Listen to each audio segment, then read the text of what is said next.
A reminder today that Kim Jong-un's regime remains a destabilising force, with Pyongyang announcing it has tested a new type of tactical guided weapon. It comes as the Kremlin confirms that the North Korean leader will soon head to Moscow for talks with Vladimir Putin. Grace Liu is a research associate at the Middlebury Institute at Monterey. Her job is sifting available intelligence to assess weapons capabilities and treaty compliance, especially in North Asia. We spoke earlier. Grace Liu, thank you for speaking with us. A new tactical guided weapon, the North Koreans say, with a powerful warhead. What exactly is it? Do we know?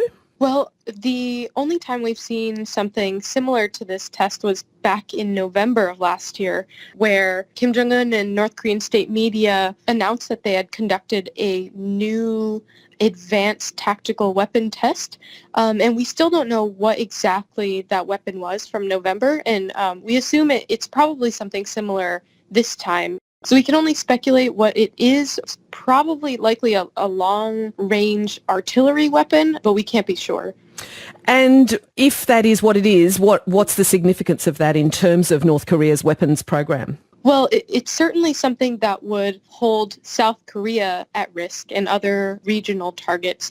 It likely can't reach far beyond targets on the Korean Peninsula, but if it is an operational and reliable conventional capability, this is, I think, really augmenting their short-range capabilities, again, to hold South Korea at risk and really makes up for some of their aging artillery.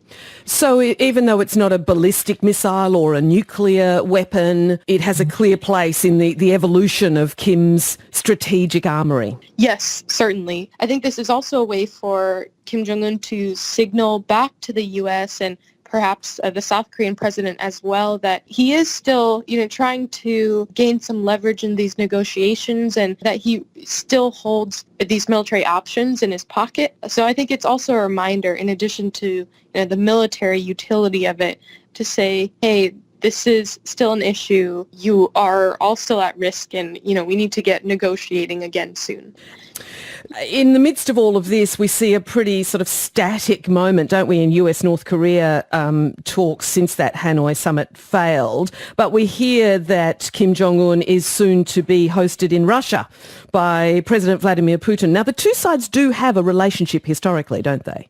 They do, and I think it certainly could be, from the North Korean perspective, another avenue to try to get some sanctions relief or some economic aid. From the Russian side, restoring Russia to its former Soviet glory, it seems more like a geopolitical type of signaling move to the U.S. and perhaps NATO, more so than any type of more practical meeting or alliance. I don't think there's necessarily anything from North Korea that Russia needs, but having this meeting, I think, can be symbolic in signaling to the U.S. and NATO that Russia and North Korea could be regional partners and that they're capable of creating alliances. Grace Liu, thank you very much for speaking with us today. Grace Liu is with the Middlebury Institute in Monterey.